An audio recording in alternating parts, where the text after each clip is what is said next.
श्रीमद् भगवत गीता की 18 ज्ञान की बातें हैं दोस्तों, वो ज़रूर सुनिएगा। उन 18 बातों से आपके जीवन में बहुत कुछ बदलाव आ सकता है अगर आप अपने जीवन में ये बातों का ध्यान रखते हैं।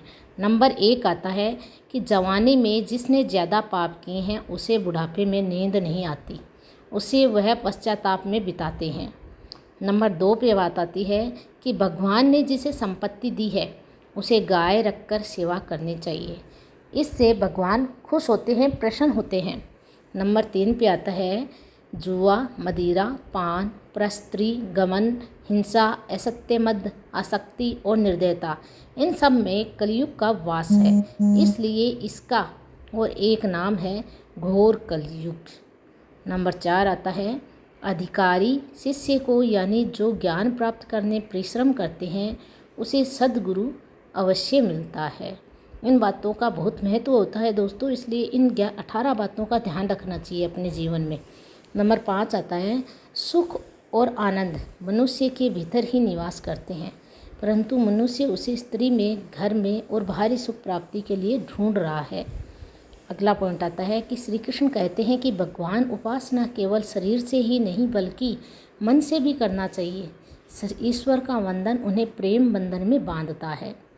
मनुष्य की वासना ही उनके पुनर्जन्म का कारण होती है।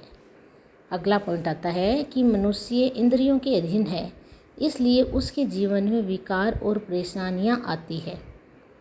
9 नंबर पॉइंट कहता है कि मनुष्य के अंदर धैर्य, सदाचार, स्नेह और सेवा जैसे गुण सत्संग के बिना नहीं आते हैं।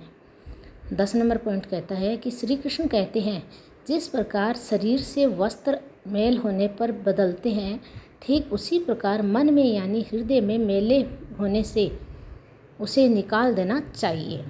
अगला पॉइंट आता है कि भगवान श्री कृष्ण कहते हैं कि मनुष्य को अपने हृदय को बार बार समझाने की कोशिश करनी चाहिए, ईश्वर के सिवाय उसका कोई नहीं है। साथ ही यह विचार करना चाहिए कि उसका कोई नहीं है इस ब्रह्मांड में भी जो उसका साथ देगा। अगला पॉइंट आता है 12 नंबर क्या कहता है भोग में क्षणिक। भोग में क्षणिक का मतलब होता है कि क्षण भर के लिए सुख प्राप्त होता है, साथ ही त्याग में स्थायी आनंद होता है। अगला पॉइंट 13 नंबर कहता है कि श्री कृष्ण कहते हैं कि सत्संग ईश्वर की कृपा से मिलता है, परंतु कुसंगति में पड़ना मनुष्य के अपने ही विचारों के कारण होता है। 14 नंबर पॉइंट कहता है कि लोभ और मोह माया किसी के अधिक लगाव पाप के माता पिता कहे जाते हैं, साथ ही लोभ पाप का बाप ही होता है।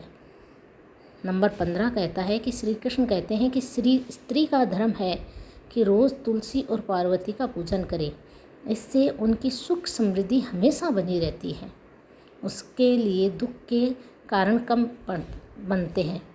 अगला पॉइंट आता है कि मनुष्य को अपने मन और बुद्धि पर हमेशा विश्वास नहीं करना चाहिए, क्योंकि ये बार बार मनुष्यों को दगा देते हैं।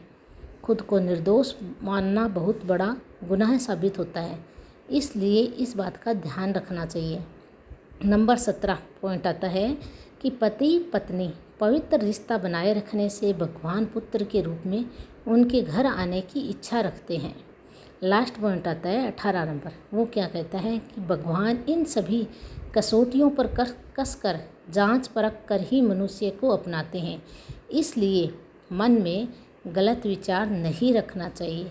सदैव आप किसी के साथ प्रेम भाव में रहना चाहिए। दोस्तों, मुझे आशा है कि ये वीडियो आपको पसंद आया होगा। पसंद आया है तो लाइक, शेयर और चैनल को सब्सक्राइब ज़रूर कीजिएगा।